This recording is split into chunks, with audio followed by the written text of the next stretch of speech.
I used to do the same thing, and every time it came out watery or bland. But once I fixed this one step, the sauce turned out creamy, rich, and totally fail-proof. This is the same Alfredo sauce that I make for family dinners, date nights, and even my picky eaters. It never fails. And today I'm showing you exactly how to make it, and I'm going to include that one ingredient that I use that helps in lock in the flavor and keeps your sauce from curdling. Let's dive in. All right, first you're gonna get a chicken breast. There's only 2 of us in my family, so if you have a family of 4, get 2. And then you're gonna cut it in half lengthwise to kind of make it a little thinner. This actually helps cook it a lot easier and a lot faster, more evenly. And then what you're gonna do is you're going to go ahead and cut it into cubes and remove any fat that you don't want in there.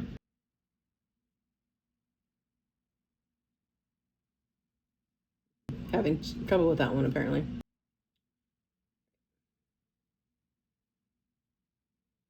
And it was still thick, so I decided to cut some more on the thicker part because I want it as even as I can.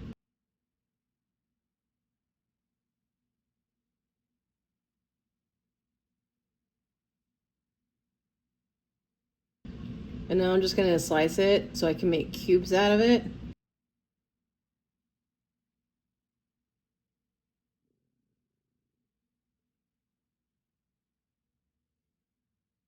Then I'm going to place it in a bowl that magically appeared right there.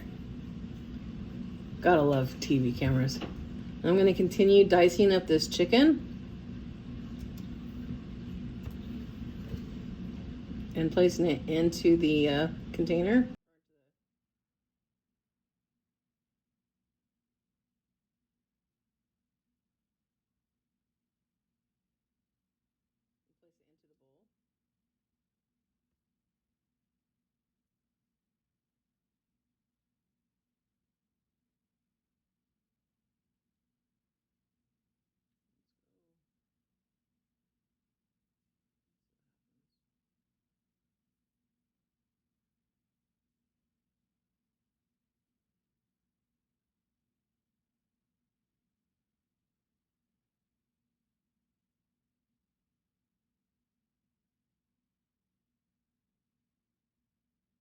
Okay, so I'm seasoning it with a half teaspoon of salt, a quarter teaspoon of ground ginger, a half teaspoon of garlic powder, and a half teaspoon of Italian seasoning.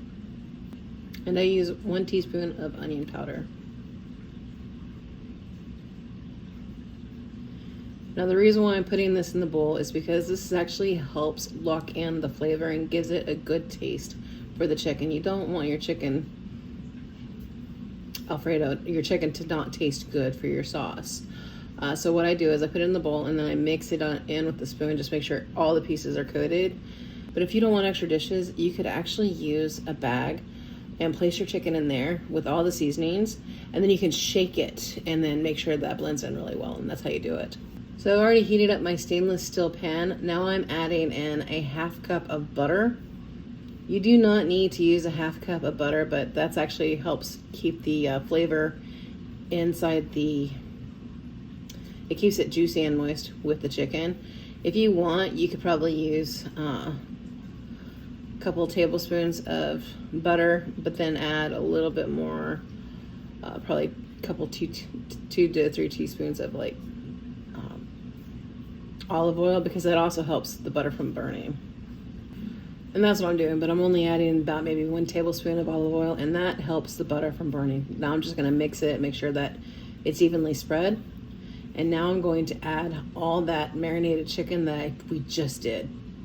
And you're gonna cook them on one side once you actually spread them out, about 1.5 minutes to 2 minutes on each side. From there, you'll remove it, and you're still gonna use the same pan for your sauce. So you want to remove it from the heat and put it into a plate, but keep it close by because we're going to add that later. Right.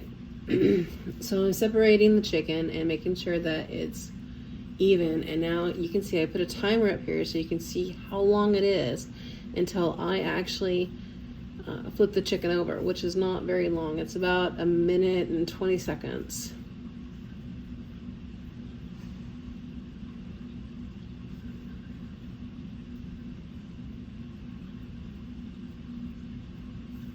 And I have the heat on too, about medium, high heat. It is a gas stove, so if it's electric, it's going to be medium high. If it's a gas stove like mine is, I would actually keep it more like medium low, because it will get hot fast.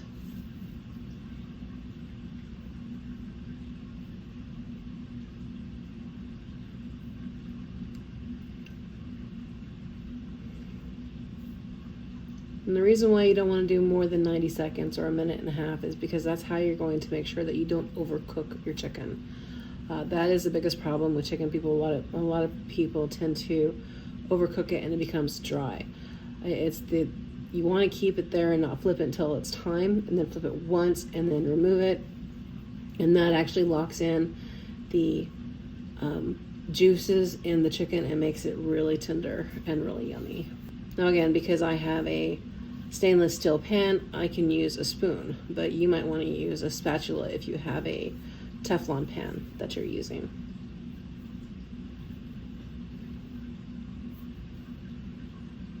And once I ensure that all the pieces are flipped over, here comes my timer very shortly. Now all pieces are flipped over. Timer now begins.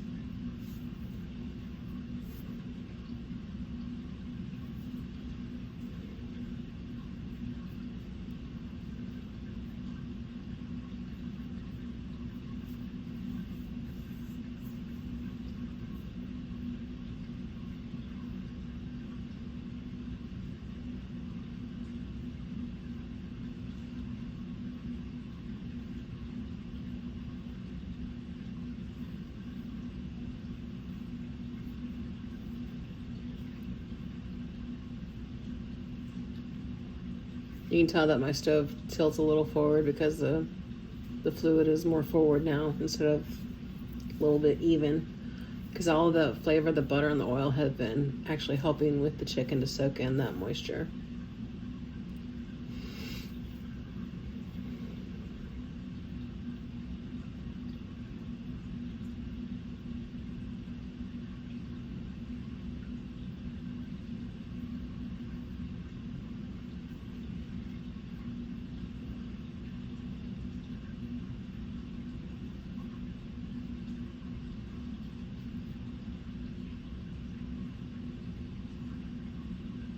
And time to flip. And actually what I'm doing now is I'm going to go ahead and just stir it really quick, and then I'm going to take the chicken and put it in a container or bowl. I want to leave the butter and the olive oil in the pan because I'm going to use that for the Alfredo sauce. You want about a pound of Parmesan cheese or Romano cheese, and you want it shredded. You can either buy the shredded, and that's fine, or you can shred it yourself. I didn't have that, but I did have sharp white cheddar, and that's just as good, but the Parmesan would be much better. And I'm shredding this now.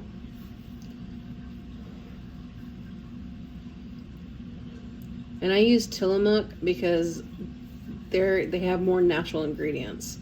Other cheeses, other dairy products, you can look at it, but you'll see that Tillamook is more natural on what they use and what they don't. And now I'm just getting the cheese ready for the Alfredo sauce. And I recommend shredding the cheese while you're waiting for your chicken to cook. Actually, that's what I was doing during the timer, so you saw what was actually happening. And you see that I still have the butter and the olive oil that I used for the chicken, and I'm keeping the chicken bits in there. That's gonna add flavor to your Alfredo. And I'm gonna add another half cup of butter. And again, if you don't want butter, you can use olive oil, or 1/4 cup of butter and 1/4 cup olive oil. You can balance that out if you'd like. And if you don't want that much butter, you can also use broth. Just make sure it's a chicken broth or a bone broth of a chicken flavor, poultry flavor, because it's chicken that we're actually eating. You don't want to mix those flavors too much. And you're gonna let that butter melt, and then with that, you're gonna add 2 cups of heavy whipping cream.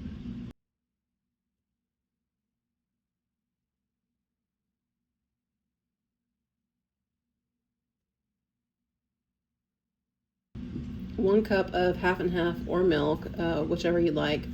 I prefer half and half because it doesn't have as many calories as whole milk. Okay, and you're gonna whisk that together. Right, and once it's been evenly blended, that's when you're gonna start adding in your shredded cheese into the Alfredo, and you will actually end up using the entire pound of cheese. I just do it in sections, that way I know that I can actually melt the cheese.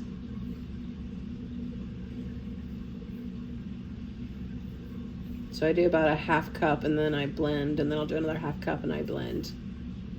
It's a repeated process. About halfway through the cheese, I will actually take a taste of it to see what other seasonings I need to add to the sauce. And I knew I needed to add a little bit more salt, and that's what I just put in there.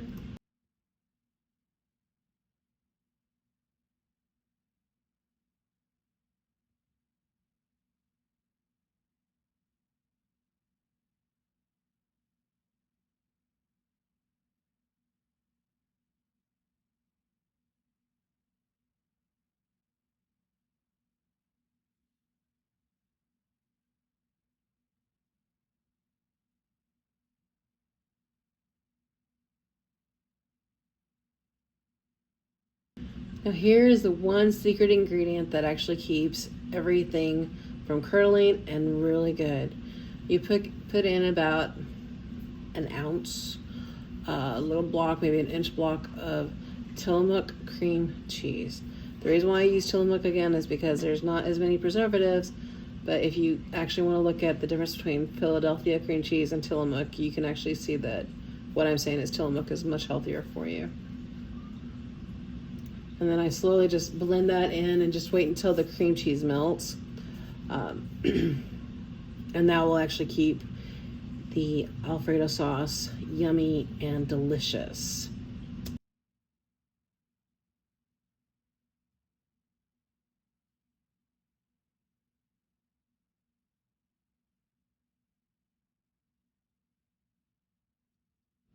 So how about you? How do you like your Alfredo sauce? Do you like it traditional or extra garlicky? I like both. It depends on the flavor of my chicken for the most part. If my chicken is more garlicky, then I want garlicky Alfredo sauce. But if it's a very traditional, like I'm bringing in family or they're very picky eaters, I keep it very traditional and keep it mild the way it needs to be. Let me know in the comments below if you're garlicky or traditional. All right, once your cream cheese has melted and everything is very well blended in and it's the seasonings to the seasoning taste that you like, you want to remove your Alfredo sauce, put it in a container that you'll use for the family for what you're going to use it. But the rest I would put into a container, and you can make, if you have any leftover chicken, you can actually make chicken Alfredo lasagna the next day. But even then, you could even do like spinach lasagna and not even worry about it because the Alfredo would actually make up for that spinach lasagna. It's a completely different dish. So once you removed all the sauce from the pan, you still see I have a little bit of that sauce in there. Place the chicken that you had back into that pan and just the reservoir of what you've had left from that sauce, mix it all in together and just make sure that all the chicken is actually marinated with the Alfredo. And I do have the heat still on to allow the chicken to warm up again because it was out while the marinade or the Alfredo, because it was out of the pan while I was making the Alfredo. So in order to make sure the chicken is heated, I just turn it on again while I'm doing this. That's all that is. But I'm not cooking the chicken, I'm just heating it up.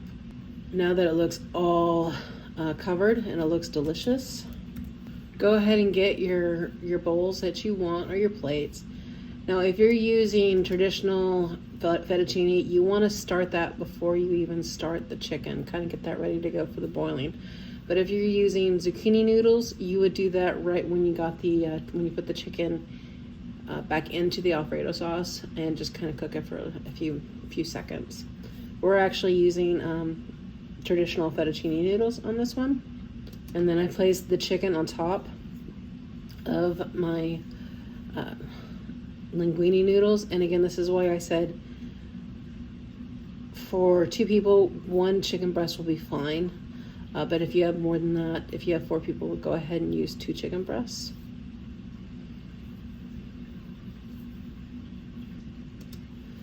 And then I cover it with the Alfredo sauce that we just have.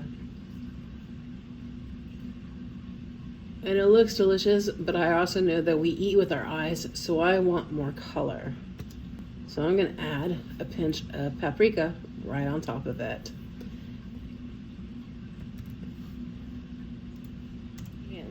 Thank you I hope you enjoy this recipe, and if you have any leftover chicken, you just go ahead and there's two things you could do with leftover chicken. You could use it for the chicken lasagna the next day, or if you wanted to make a salad for lunch, you could use that for your salad and just put it on top. Even if it has a little bit of that sauce in there, it's still good for a salad. And if you have, and I guarantee you're gonna have extra sauce. The extra sauce you could use for lasagna. It's a wonderful sauce, but you could also use it for a dipping sauce for any vegetables if you wanted to like a little bit more flavor to spice up your vegetables for anything that you're wanting to do, especially for lunch.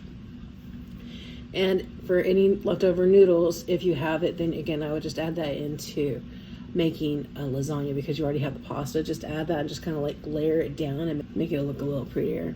I have another video that talks about making nachos using your own cheese sauce, actually getting rid of Velveeta entirely.